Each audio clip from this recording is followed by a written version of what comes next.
जब गांधी जी पाकिस्तान बनाने के लिए सहमत हो गए तो गांधी जी ने कांग्रेस महासमिति की, कार्य समिति की नहीं, महासमिति की मीटिंग बुलाई। कार्य समिति में बहुत कम लोग थे, महासमिति में 172 लोग थे। तो 157 वर्सेस 15 वोटों से गांधी जी ने यह प्रस्ताव पारित किया और पारित करने के बाद ये प्रस्ताव गांधी जी ने माउंटबेटन को भेजा। भेजने के बाद माउंटबेटन ने सोचा कि गांधी जी और मेरे बीच में जो गुप्त समझौता हुआ उसको गांधी जी ने पालन करने वाला प्रस्ताव भेज दिया। उसके बाद उन्होंने बाबा साहब आम्बेडकर को कम्युनिकेट किया और कहा कि हम लोगों ने आपको जो वादा किया था वो वादा पूरा नहीं होगा। जो लॉर्ड वेवेल ने रेडियो पर स्पीच दिया था वो वादा निभाने से माउंटबेटन ने इनकार कर दिया।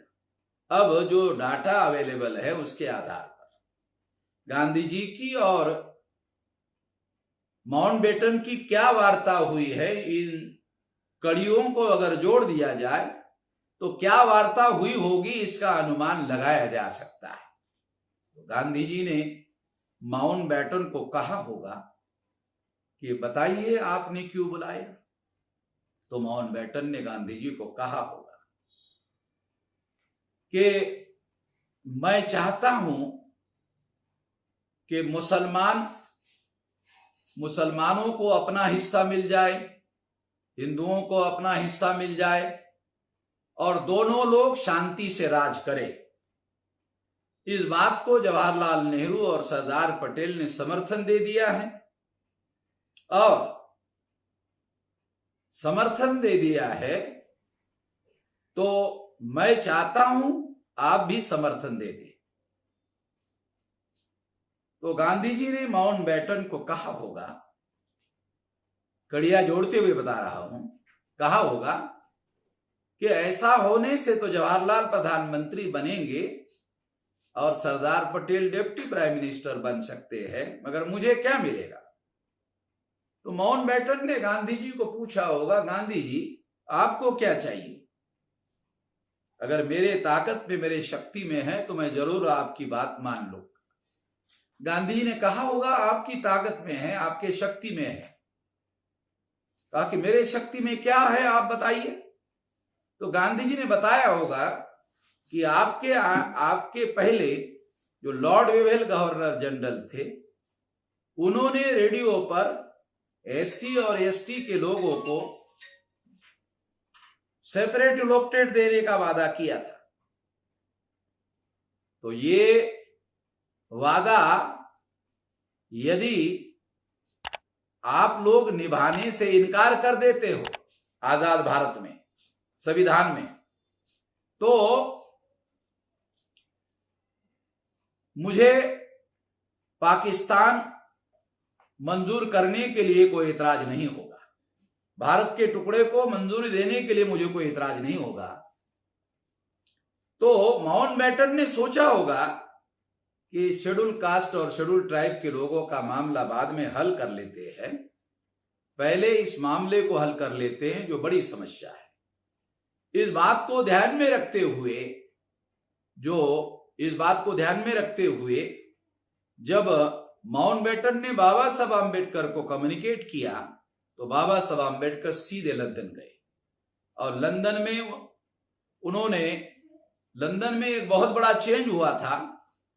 चर्चिल वर्ल्ड वार में जीत हासिल करने के बाद भी चुनाव नहीं जीत पाए और मजदूर की पार्टी क्लेमेंट एटली चुनाव जीत गए। तो बाबा साहब ने उस पार्टी के लोगों को संपर्क करने की कोशिश की, मगर उन्होंने उस बात को मानने से इनकार कर दिया। उन्होंने कहा कि 48 को हम भारत छोड़कर चले जाएंगे।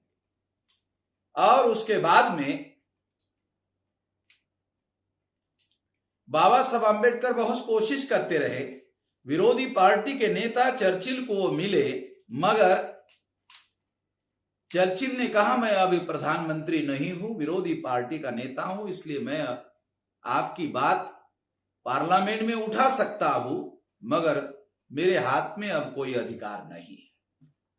इस तरह से जब बाबा साहब आम्बेडकर को कहीं से कोई हाथ लगता हुआ दिखाई नहीं दिया, तो बाबा साहब आम्बेडकर बॉम्बे वापस आ गए और उन्होंने एक बहुत बड़ा रणनीतिक बयान दिया। और उस बयान में उन्होंने कहा कि यदि जो बनने वाला संविधान है वो संविधान हमारे कॉन्स्टिट्यूशनल सेफगार्ड अगर हम लोगों को नहीं देते हैं तो हम ऐसे किसी संविधान को मान्यता देने के लिए मजबूर नहीं है, मान्यता नहीं देंगे। जब ये बयान आता है तो बयान आने के बाद जवाहरलाल नेहरू माउंटबेटन को मिलते हैं और पूछते हैं कि डॉक्टर आम्बेडकर ने संविधान को मान्यता देने के लिए इनकार कर दिया, तो इसका क्या परिणाम होगा? कहा इसका परिणाम होगा। क्या परिणाम होगा? ये ट्रांसफर ऑफ पावर करने के लिए अवरोध खड़ा हो जाएगा। तो इसका उपाय क्या है? माउंटबेटन ने कहा डॉक्टर आम्बेडकर के साथ समझौता कर लो।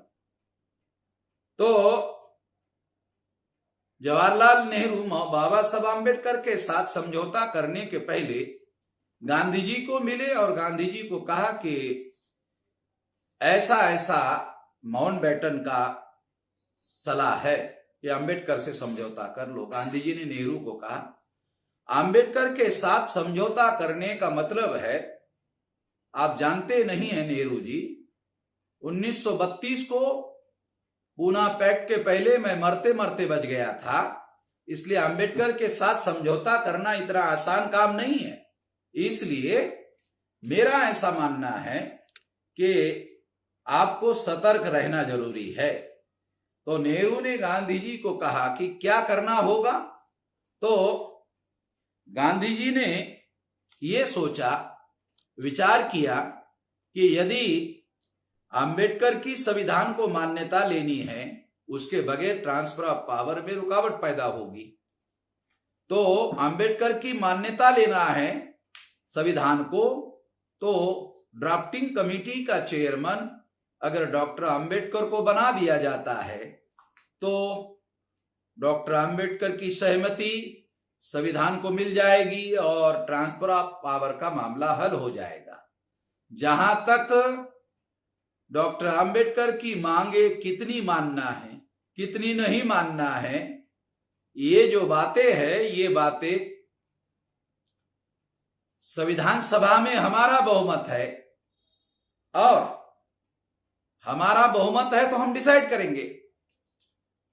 बाद में पाकिस्तान बनने का ऐलान हुआ और 14 अगस्त 47 को पाकिस्तान बना, तो बाबा साहब आम्बेडकर की सदस्यता खुलना, जसोर, बोरीसाल और फरीदपुर ये एरिया गांधी और नेहरू ने पाकिस्तान को दे दिया। और इससे क्या हुआ कि भारत के अंदर जो संविधान सभा थी दो हिस्सों में बढ़ गई। एक संविधान सभा पाकिस्तान गई, एक संविधान सभा भारत में रही।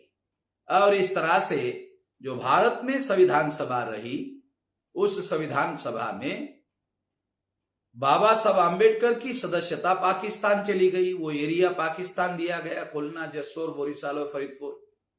और इसकी वजह से बाबा साहब आम्बेडकर सदस्यता विहीन हो गए। मगर समझौते के तहत बाबा साहब आम्बेडकर को गांधी कांग्रेस को समझौता करना पड़ा और समझौते के तहत बाबा साहब आम्बेडकर को ड्राफ्टिंग कमेटी का चेयरमैन बनाया गया। और चेयरमैन बनाने के बाद बाबा साहब आम्बेडकर ने 395 आर्टिकल का संविधान लिखने का प्रयास किया। इस लिखने के प्रयास में शेड्यूल कास्ट को, शेड्यूल ट्राइब को 15%, 7.5% शेड्यूल ट्राइब को आरक्षण देने के बाद उन्होंने बैकवर्ड क्लासेस का मुद्दा टेकअप करने का विचार किया।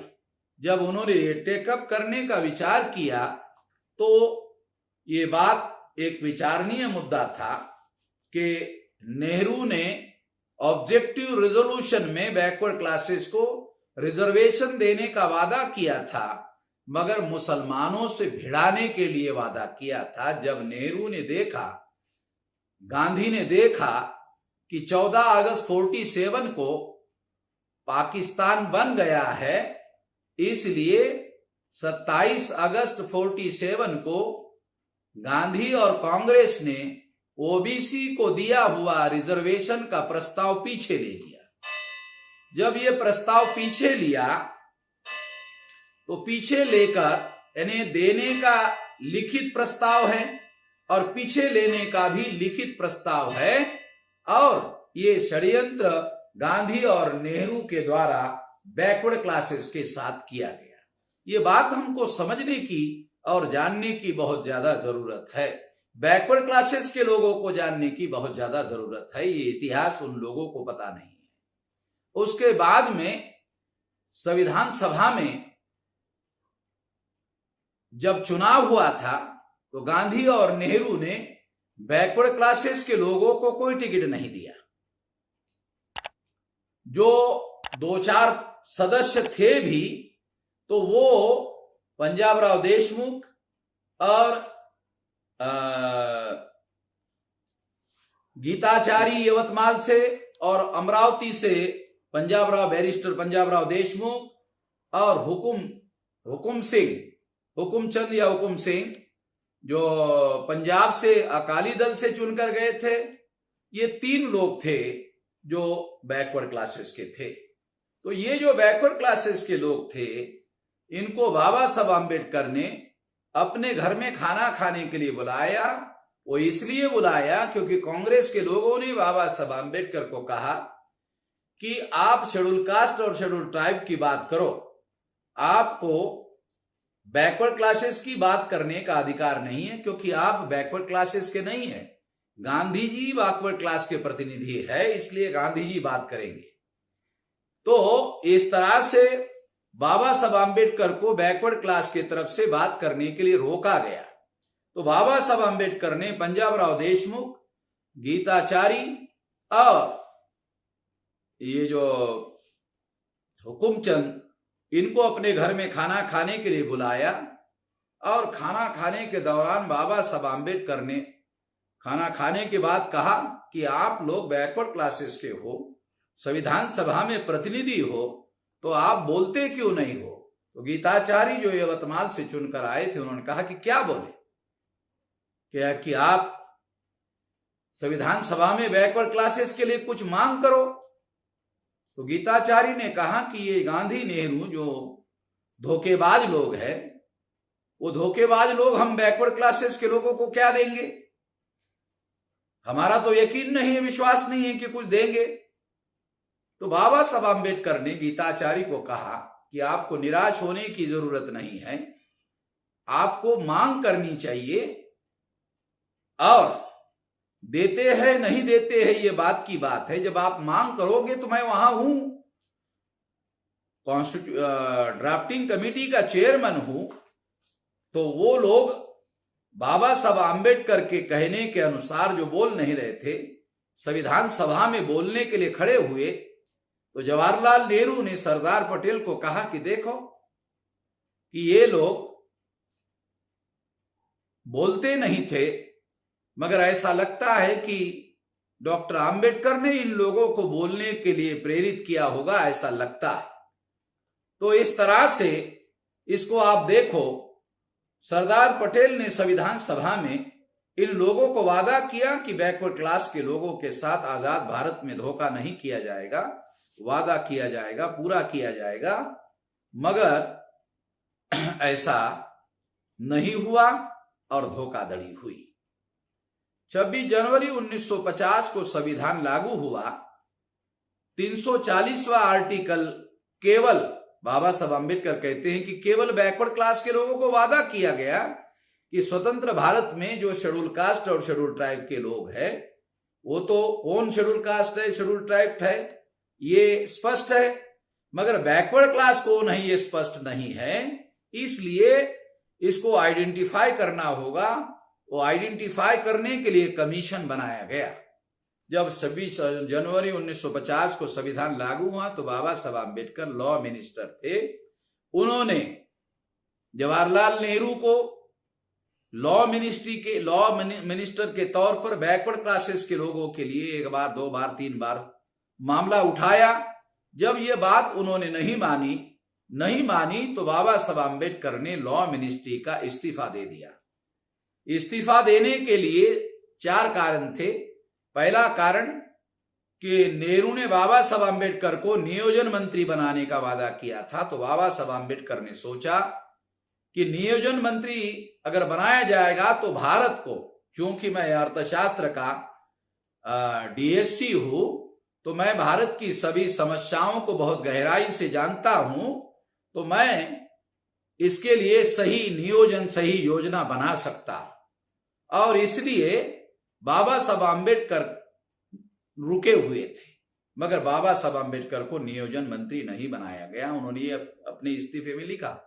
दूसरा कारण लिखा कि महिलाओं के लिए हिंदू कोड बिल जो है वो लागू करने से इनकार कर दिया गया। तीसरा जो है कि भारत सरकार की पॉलिसी हमारे देश के आसपास जो देश है उनके साथ अच्छी पॉलिसी नहीं है, इससे हमारे नेबरिंग कंट्री के साथ लड़ाई होती है और वो पैसा जो गरीबी निर्मूलन के लिए खर्चा हो सकता है वो युद्ध पर होता है। इस तरह से चौथा मुद्दा उठाया बैकवर्ड क्लास का, कि बैकवर्ड क्लास को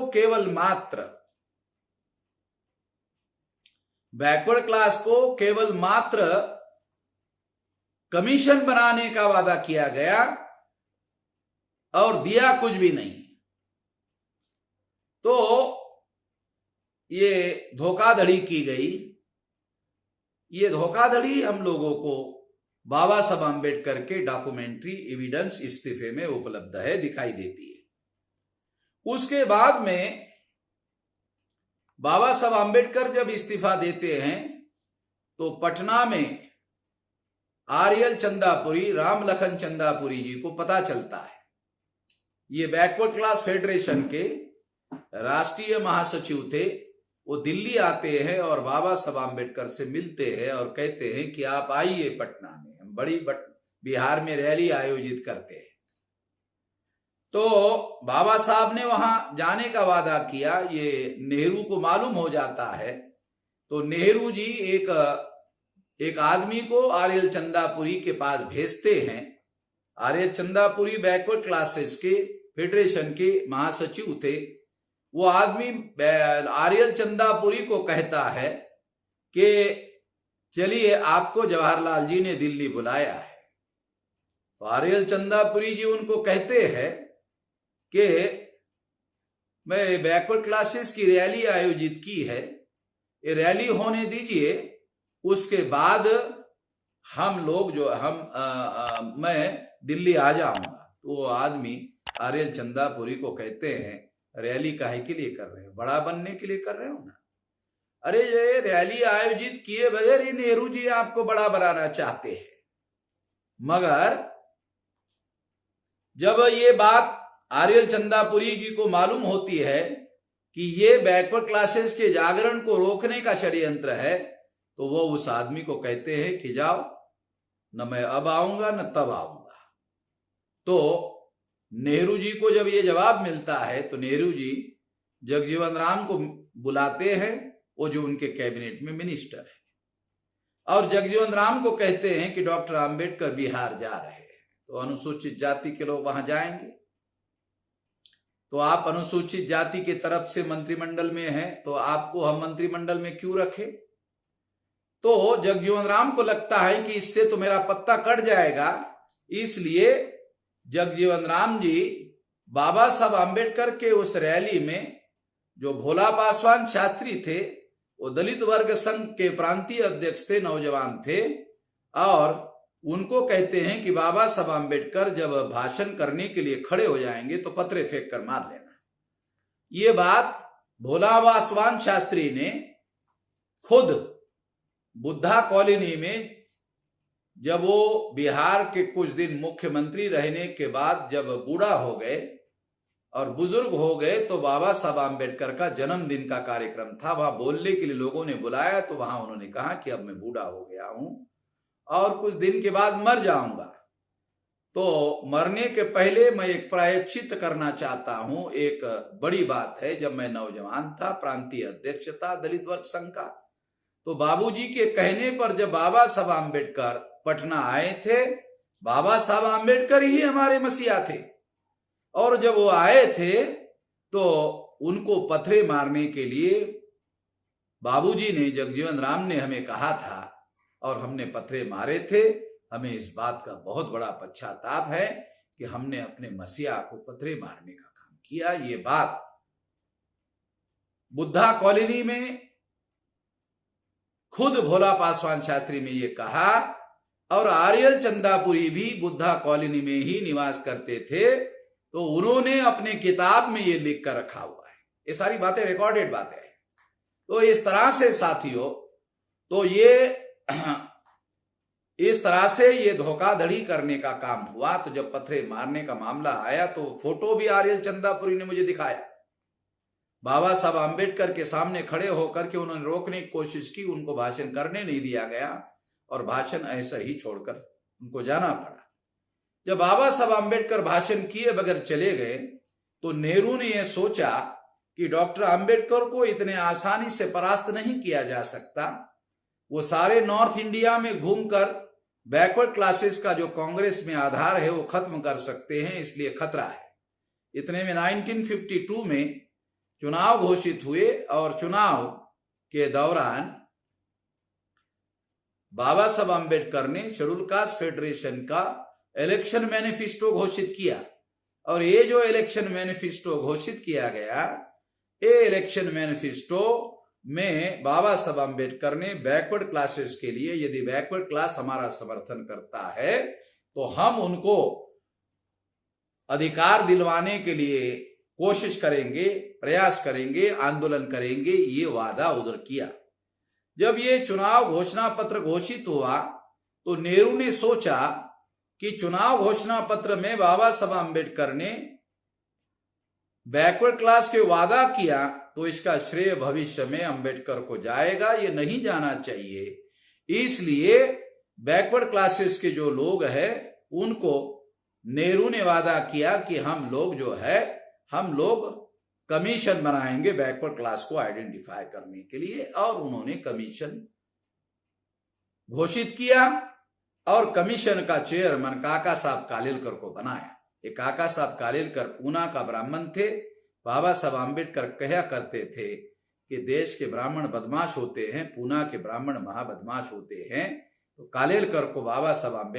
कालेलकर को नेहरू ने इस कमीशन का जब चेयरमैन नियुक्त किया और जब चेयरमैन के द्वारा ये रिपोर्ट पब्लिश होने लगा, तो पब्लिश होने के बाद नेहरू ने कालेलकर को सेंट्रल हॉल में बुला डाटा। तो उसके बाद कालेलकर ने 31 पेज का लेटर खुद ही कमीशन के विरोध में, जिस पर रिकमेंडेशन किया था 2369 जातियों को ये ओबीसी घोषित किया गया था, तो उसको देने के लिए ये विरोध में ये चिट्ठी कालेलकर ने लिखी। और इस तरह से इसका सहारा लेकर जवाहरलाल नेहरू ने पार्लियामेंट में एक्शन टेकन रिपोर्ट के दौरान कहा कि जिस कमीशन का चेयरमैन कमीशन के रिकमेंडेशन से सहमत ना हो उस पर हम अमल नहीं करेंगे। इस तरह से नेहरू ने, जिसकी संख्या 52% है, उसको संसद में उनके मुद्दों पर चर्चा तक नहीं होने दी। जिस नेहरू को लोग आधुनिक भारत का निर्माता, महान समाजवादी, महान सेकुलर, बच्चों का चाचा कहते रहते हैं, उन्होंने ये धोखाधड़ी करने का काम किया। ये बात बैकवर्ड क्लासेस के लोगों को पता नहीं है। और बाबा साहब आम्बेडकर के प्रयास के द्वारा इस्तीफे का दबाव और इलेक्शन मैनिफेस्टो का दबाव, इसकी वजह से नेहरू को कमीशन नियुक्त करना पड़ा और परिणामतः ये कमीशन का रिपोर्ट बाद में आया। और आने के बाद 1956 को बाबा साहब आम्बेडकर का मृत्यु हो गया। और वो इस पर जो लड़ाई लड़ सकते थे वो मृत्यु की वजह से लड़ाई नहीं लड़ पाए। 57 को समाजवादी पार्टी की घोषणा राम मनोहर लोहिया ने की, मगर राम मनोहर लोहिया ने नारा लगाया 100 में पाए पिछड़े 60, सोशलिस्टों की पड़ गई गांठ।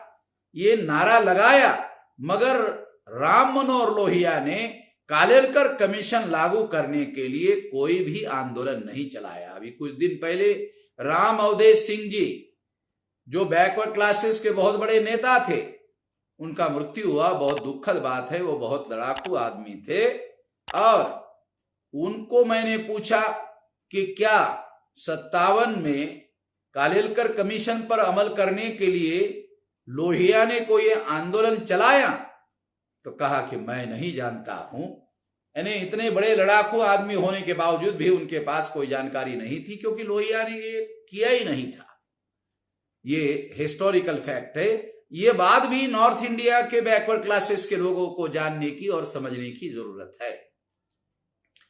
तो जवाहरलाल नेहरू ने पार्लियामेंट में बैकवर्ड क्लास के कमीशन पर 52% लोगों की समस्याओं पर चर्चा तक नहीं होने दिया।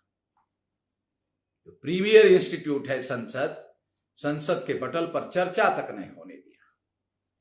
तो इस तरह से कचरे के डिब्बे में कालेलकर कमीशन के रिपोर्ट को बैकवर्ड क्लास ओबीसी के कमीशन को उन्होंने वापस भेज दिया, कचरे के डिब्बे में भेज दिया।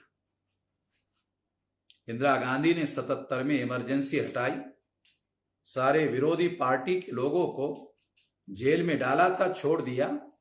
तो सारे विरोधी पार्टी के नेता डरे हुए थे। सारे नेताओं ने इकट्ठा होकर, सारी विरोधी पार्टी के लोगों ने इकट्ठा होकर एक नई पार्टी बनाई। उस पार्टी का नाम रखा जनता पार्टी। और इस जनता पार्टी का राष्ट्रीय अध्यक्ष चंद्रशेखर को बनाया गया।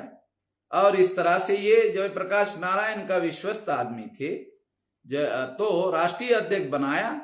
और 77 का जब चुनाव लड़ने का ऐलान हुआ तो उन्होंने इलेक्शन मैनिफेस्टो बनाया। और इलेक्शन मैनिफेस्टो में जितनी पार्टियां शामिल हुई उन पार्टियों के बड़े नेताओं ने साइन कर दिया।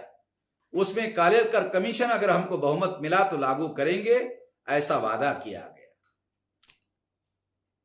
उनको मालूम नहीं था कि वो चुनाव जीत जाएंगे, चुनाव जीत गए। और मोरारजी देसाई प्रधानमंत्री बन गए, गुजरात के ब्राह्मण प्रधानमंत्री बन गए।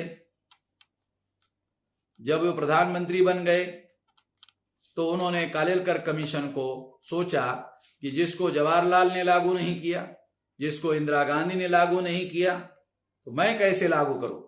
इसलिए जवाहरलाल और इंदिरा का इतिहास ध्यान में रखते हुए मोरारजी ने भी इसको लागू करने से इनकार कर दिया। उन्होंने ये सोचा कि ये जो जनता पार्टी है इसकी सरकार ज्यादा देर तो चलने वाली है नहीं, इसलिए उन्होंने एक चाल चली, उसको लागू करने से इनकार कर दिया। डेलीगेशन गया, राम अवधेश सिंह ने मुझे बताया कि डेलीगेशन गया। हमने उनको पूछा कि आपका साइन है इलेक्शन मैनिफेस्टो में। हमने पार्लियामेंट में भी पूछा कि क्या इलेक्शन मैनिफेस्टो के सारे वादे पूरे किए जाते हैं। ऐसा संसद में मोरारजी देसाई ने बयान दिया। यानी मोरारजी देसाई बहुत ज्यादा अक्खड़ और बहुत ज्यादा एरोगेंट आदमी था। तो इस तरह से उन्होंने जवाब दिया। तो इसके विरोध में राम अवधेश सिंह ने बिहार में बहुत बड़ा हंगामा खड़ा कर दिया। वो संसद के बाहर चले गए और कहा कि दोबारा जब मंडल लागू होगा उसी के बाद मैं संसद में आऊंगा। और बहुत बड़ा जो गांधी मैदान है उसको पूरा भरने वाला रैली इसके विरोध में खड़ा कर दिया। और आप सुनकर हैरान हो जाओगे, वो जब रैली हो रही थी तो उसका प्रचार करने का काम लालू प्रसाद यादव रिक्शा में बैठकर कर रहे थे। राम अवधेश सिंह इतने बड़े नेता थे, अभी कुछ दिन पहले उनका मृत्यु हो गया है। तो इस तरह से ये महत्वपूर्ण बातें, महत्वपूर्ण जानकारी मैं आप लोगों को दे रहा हूं और बैकवर्ड क्लासेस के लोगों को ये जानकारी देना बहुत ज्यादा जरूरी है। उसके बाद में विश्वनाथ प्रताप सिंह प्रधानमंत्री हो गए। नहीं, उसके बाद में ये जो उसके बाद में ये सरकार गिर गई 18 महीने में। सरकार गिरने के बाद में 81 में दोबारा इंदिरा गांधी चुनकर आ गई और इंदिरा गांधी दोबारा प्रधानमंत्री हो गई। प्रधानमंत्री होने के बाद मंडल कमीशन को संसद में रखा गया, मगर उन्होंने इसको लागू करने से इनकार कर दिया। अब बैकवर्ड क्लासेस की संसद में संख्या बढ़ गई थी और इस वजह से बैकवर्ड क्लासेस का मामला खड़ा करना जरूरी था, बैकवर्ड क्लासेस का मामला उभारना जरूरी था और संसद में बार बार ये सवाल उठाया जाता था। इसकी वजह से नॉर्थ इंडिया में बैकवर्ड क्लासेस का आधार कांग्रेस का खिसक रहा था। इसलिए इंदिरा गांधी ने प्लान बनाया कि बैकवर्ड क्लासेस का जो सामाजिक जागरण हो रहा है उसको रोका जाए। रोकने के लिए इंदिरा गांधी ने प्लान बनाया। क्या प्लान बनाया? प्लान बनाया कि यदि हम लोग खालिस्तान वर्सेस हिंदुस्तान, हिंदुस्तान वर्सेस खालिस्तान का मामला खड़ा कर देते हैं तो ये धार्मिक जागरण होगा प्रतिक्रिया में बैकवर्ड क्लासेस में, और बैकवर्ड क्लासेस को लोग धार्मिक जागरण के तहत खालिस्तान के विरोध में हिंदुस्तान का समर्थन करेंगे और इस तरह से हमारा समर्थन बढ़ जाएगा। ये रणनीति बनाई गई सामाजिक जागरण को खत्म करने के लिए, ये प्लान बनाया गया। दूसरी तरफ आरएसएस और विश्व हिंदू परिषद ने दूसरा अपना कार्यक्रम बनाया। उन्होंने ये सोचा कि यदि हम 52% मंडल कमीशन का ओबीसी का विरोध करते हैं तो पॉलिटिकल पावर चला जाएगा, और समर्थन करते हैं तो ब्राह्मणों का एग्जीक्यूटिव पावर चला जाएगा, आईएएस आईपीएस आईआरएस का। इसलिए विरोध करना और समर्थन करना खतरनाक है। इसलिए विरोध भी ना किया जाए, समर्थन भी ना किया जाए, तो इसको डाइवर्ट किया जाए। तो इसीलिए आरएसएस विश्व हिंदू परिषद ने मंडल कमीशन के अंदर बैकवर्ड क्लासेस के लोग आंदोलन कर सकते हैं, उस बैकवर्ड क्लासेस के लोगों को आरएसएस विश्व हिंदू परिषद ने कहा कि तुम्हारे राम का मंदिर हम अयोध्या में बनाना चाहते हैं मगर मुसलमान बनने देना नहीं चाहते, तो जरा मुसलमानों का देखो। तो मुसलमानों के विरोध में बैकवर्ड क्लासेस के लोगों को भड़काने का काम किया। ये हिस्टोरिकल फैक्ट हैं और अडवाणी जी ने अपने किताब में आत्मचरित्र में भी ये बात लिख कर रखी हुई है। तो इस तरह से ये सारी बातें की गई और इसका परिणाम ये हुआ कि बैकवर्ड क्लासेस के लोग जो है, और मीडिया वालों ने भी इस बात को बड़े पैमाने पर उछाला। परिणामतः ये जो सरकार थी, उसके बाद जो सरकार आई थी इंदिरा गांधी 84 में खालिस्तान वर्सेस हिंदुस्तान का नारा देकर इंदिरा गांधी ने स्वर्ण मंदिर पर मिलिट्री का हमला किया, उसमें इंदिरा गांधी मारी गई। इसी तरह से श्रीलंका का विभाजन करने का षड्यंत्र, गुप्त षड्यंत्र काना प्रभाकरण के साथ मिलकर राजीव गांधी ने बनाया। ये बात जब मालूम हुई तो प्रभाकरण का और राजीव गांधी का गुप्त समझौता हुआ और इसके तहत उनको मदद देने का वादा किया गया, मगर ये सीक्रेट योजना विफल हो गई। जब ये सीक्रेट योजना विफल हो गई तो काना प्रभाकरण ने जो काना शिवरासन है उसको भारत भेजा और उसके द्वारा राजीव गांधी की भी हत्या करवा दी गई। दो लोगों की हत्या हुई। बैकवर्ड क्लासेस के लोगों को अधिकार ना मिले, इसके लिए प्रचार कांग्रेस के लोग करते हैं कि ये हत्या भारत को महान बनाने के लिए, भारत की एकता के लिए ये बात सही नहीं है। ये बात हम लोगों को समझने की जरूरत है। दूसरी तरफ विश्व हिंदू परिषद के द्वारा राम जन्मभूमि का मामला खड़ा किया गया और बैकवर्ड क्लासेस को मुसलमानों के साथ लड़ाया और भिड़ाया गया। परिणामतः ये आंदोलन चल ही रहा था। उसी के दौरान विश्वनाथ प्रताप सिंह प्रधानमंत्री हो गए। इसके बाद में जब वो प्रधानमंत्री हो गए तो संसदीय समिति ने तो देवीलाल को चुना था, मगर देवीलाल ने वीपी सिंह को प्रधानमंत्री माना। तो वीपी सिंह प्रधानमंत्री हो गए। जब वीपी सिंह प्रधानमंत्री हो गए तो उन्होंने देवीलाल के नेतृत्व में मंडल कमीशन लागू करने के लिए मंत्रिमंडल की उपसमिति बनाई और उसका चेयरमैन बनाया। विश्वनाथ प्रताप सिंह का यह दाव था कि जिन जाटों को मंडल में शामिल नहीं किया गया, उन जाटों को शामिल किए बगैर देवीलाल मंडल कमीशन लागू नहीं होने देंगे। लागू नहीं होने देंगे तो बैकवर्ड क्लास के लोग उसके विरोध में हो जाएंगे। अगर लागू करते हैं तो जाट विरोध में हो जाएंगे। ये षड्यंत्रकारी प्लान विश्वनाथ प्रताप सिंह ने बनाया और इस तरह से इस झगड़े की वजह से देवीलाल मंत्रिमंडल से इस्तीफा देकर बाहर हो गए और उन्होंने 9 अगस्त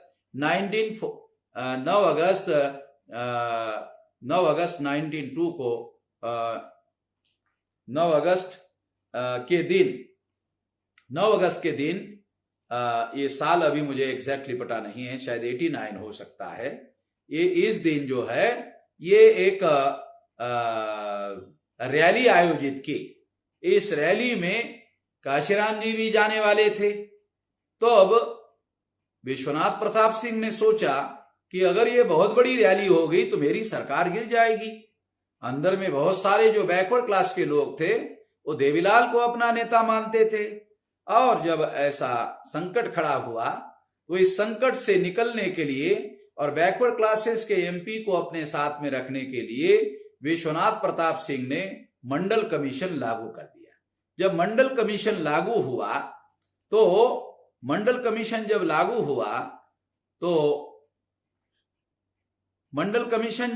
हुआ 7 अगस्त को, 9 अगस्त को रैली थी। तो जब विश्वनाथ प्रताप सिंह ने ये मंडल लागू किया तो वो जो रैली थी वो रैली के दबाव की वजह से मंडल कमीशन लागू करना पड़ा। और बाद के समय में काशीराम जी ने कहा कि हम लोग मंडल कमीशन लागू करवाना चाहते थे और इसीलिए देवीलाल के रैली का समर्थन करके वीपी सिंह पर दबाव डालना चाहते थे। इस मजबूरी की वजह से मंडल कमीशन लागू हुआ। अगर मैं समर्थन नहीं देता तो मंडल कमीशन लागू नहीं होता। तो इस तरह से मंडल कमीशन जब लागू हुआ, लागू होने के बाद ब्राह्मणों ने इसे लागू होने के बाद बीजेपी ने, आरएसएस ने, विश्व हिंदू परिषद ने दबाव डालकर विश्वनाथ प्रताप सिंह का समर्थन विड्रॉ कर दिया, क्योंकि बीजेपी के समर्थन से विश्वनाथ प्रताप सिंह प्रधानमंत्री बन गए थे। और इस वजह से जब वो विड्रॉ कर दिया तो विश्वनाथ प्रताप सिंह को इस्तीफा देना पड़ा। तो इस तरह से ये एक बहुत अहम बात है, ये बहुत अहम जानकारी है। और बीजेपी ने, विश्व हिंदू परिषद ने और आरएसएस ने बैकवर्ड क्लास के लोगों के मंडल का विरोध किया और बाद में ये मामला सुप्रीम कोर्ट में ब्राह्मण लोग घसीट कर लेके गए। 90 वकील मुफ्त में मंडल के विरोध में केस लड़ रहे थे। उस समय लालू प्रसाद यादव बिहार में चीफ मिनिस्टर थे और वहां से वो दिल्ली आए और कई कॉन्स्टिट्यूशनल, क्योंकि ये कॉन्स्टिट्यूशनल मैटर था, वो कोई एक्सपर्ट्स को मिले कि सुप्रीम कोर्ट में ये लड़ाई लड़ी जाए मंडल की, मगर कोई वकील पैसा लेकर भी लड़ने के लिए राजी नहीं था। तो राम जेठमलानी के पास गए। राम जेठमलानी ने कहा कि मैं तो क्रिमिनल लॉयर हूं, कॉन्स्टिट्यूशनल लॉयर हूं नहीं। मगर लालू ने कहा कोई लड़ ही नहीं रहा, इसलिए आप ही लड़ो।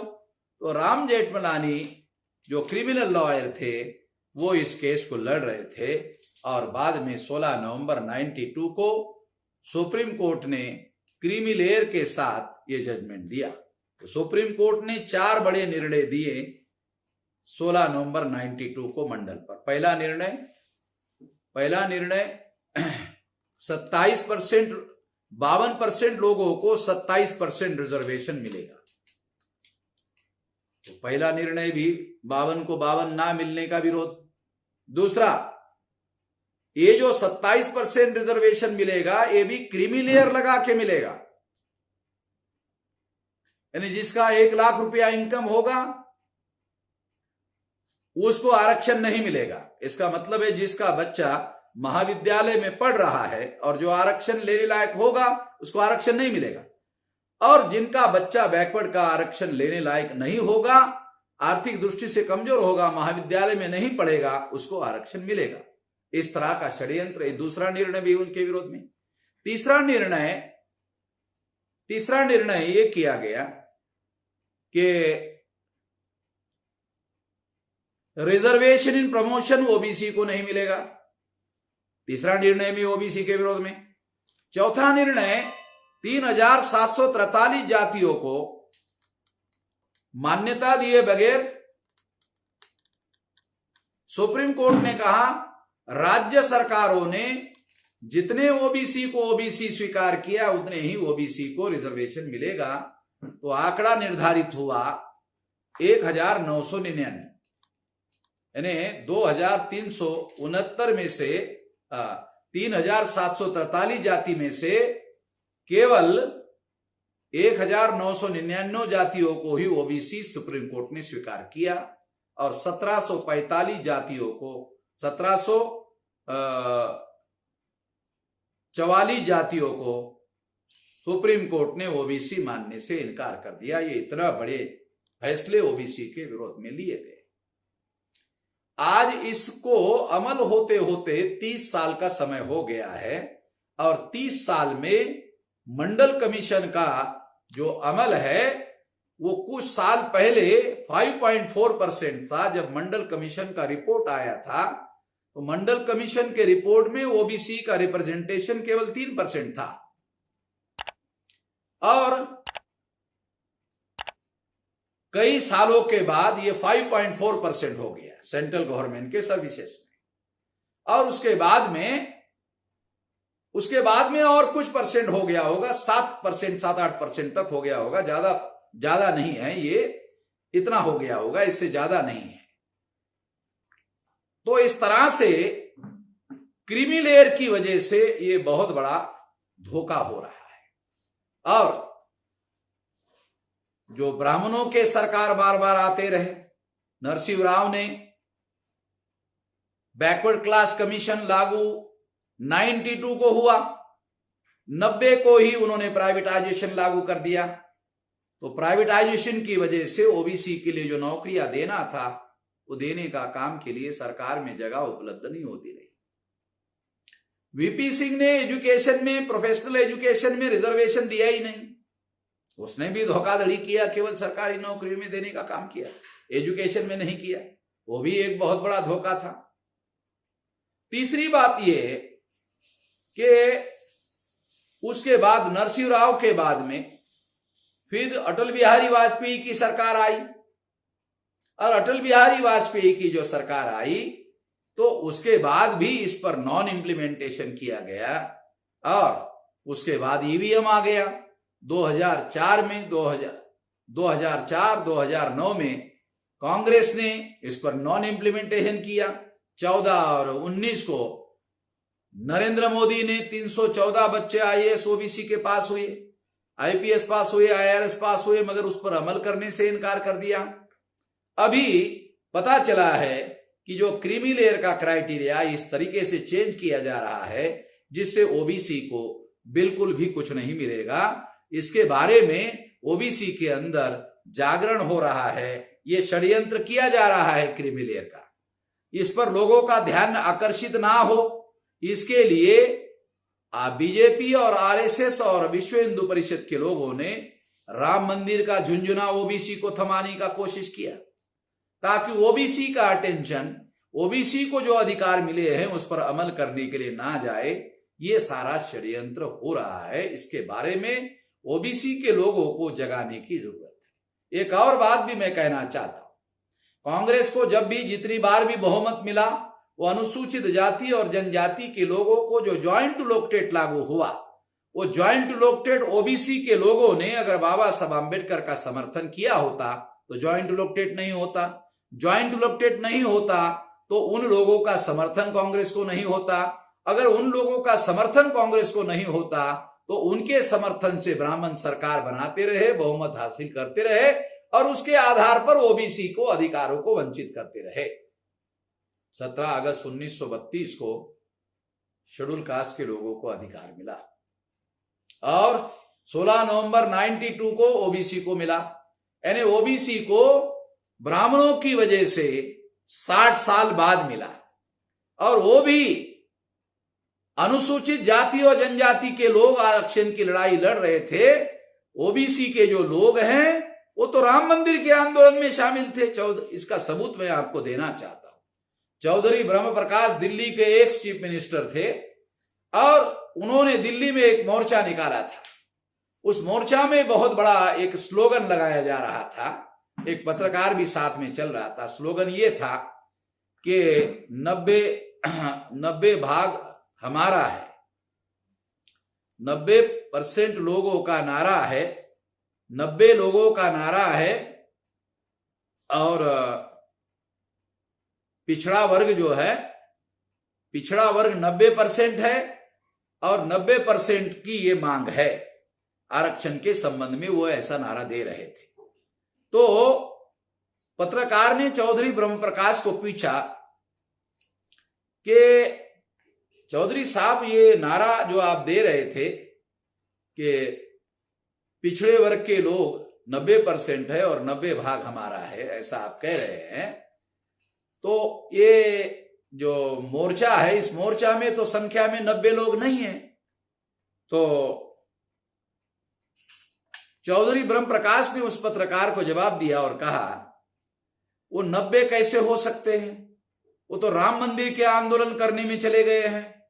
ये इस बात का सबूत था कि राम मंदिर के आंदोलन ने मंडल कमीशन और ओबीसी के आंदोलन को कमजोर किया था। वो अपने हक और अधिकार हासिल करने के बजाय ओबीसी के लोग राम मंदिर के आंदोलन में डाइवर्ट करने में आरएसएस विश्व हिंदू परिषद के लोग कामयाब हो गए थे। इस बात को जानना और समझना बैकवर्ड क्लास के लोगों को आज के स्थिति में भी जो लोग राम मंदिर बना रहे हैं वो क्रीमी लेयर का षड्यंत्र ओबीसी के लोगों को मालूम ना हो, इस पर पर्दा पड़ा रहे और ये षड्यंत्र ओबीसी के साथ किया जा सके, इसके लिए सारी बातें की जा रही है। जबकि कोरोना वायरस का संकट चल रहा है, इसके बावजूद भी ये हो रहा है। कोरोना का मुकाबला किया जाना चाहिए, फिर भी ये हो रहा है और बाद में भी मंदिर बनाया जा सकता है, मगर इसी कारण लॉकडाउन के दौरान ये सब किया जा रहा है। क्योंकि लॉकडाउन के दौरान ये क्रीमी लेयर का मामला तय किया जा रहा है ताकि ओबीसी के साथ बहुत बड़े पैमाने पर षड्यंत्र किया जा सके। मैं ओबीसी के लोगों को इसके बारे में सतर्क रहने के लिए कहता हूं, क्योंकि एक बहुत बड़ी बात यह है, इससे क्या होगा, ओबीसी का ही समर्थन लेकर ब्राह्मण लोग ओबीसी के ही विरोध में प्रतिक्रांति करने में कामयाब हो जाएंगे। अब ब्राह्मणों ने एक ओबीसी को देश का प्रधानमंत्री बनाया और वो ओबीसी की मदद लेकर, प्रधानमंत्री की मदद लेकर ब्राह्मण ओबीसी के ही विरोध में प्रतिक्रांति करने की दिशा में आगे बढ़ रहे हैं, प्रतिक्रांति करने में कामयाब हो रहे हैं। ये बात हम लोगों को जानने की, समझने की और बैकवर्ड क्लास के लोगों को जानने समझने की बहुत ज्यादा जरूरत है। ब्राह्मणों ने जब राम मंदिर का आंदोलन शुरू किया तब उन्होंने सोचा कि अगर बैकवर्ड क्लास के लोगों को डाइवर्ट करना है, तो उन्होंने सोचा कि जो बैकवर्ड क्लासेस के लोग हैं जब आपस में मिलते हैं तो अभिवादन में राम राम करते हैं, आपस में मिलते हैं तो अभिवादन में राम राम करते हैं। तो ये राम राम करने वाले लोगों को, अगर राम राम करने वाले लोगों का राम नाम सत्य करना है तो राम का नाम लेकर ओबीसी का राम नाम सत्य किया जा सकता है। इसको आधार बनाकर उन्होंने ये सारा का सारा षड्यंत्र किया और प्रतिक्रांति करने में कामयाब लगभग हो रहे हैं। इसके विरोध में ओबीसी के लोगों को सारे देश भर में जागरण करने की जरूरत है। ये जागरण करने के लिए इतना लंबा चौड़ा विश्लेषण आप लोगों के सामने सारे हिस्टोरिकल एविडेंस के साथ किया गया, सबूतों के साथ किया गया। आशा है, विश्वास है आप लोग इस बात को गंभीरता से जानकारी लेंगे और इस पर विचार मंथन करेंगे और इस बात को आगे बढ़ाने की कोशिश करेंगे। आपने मेरी बात ध्यान से सुनी होगी। धन्यवाद।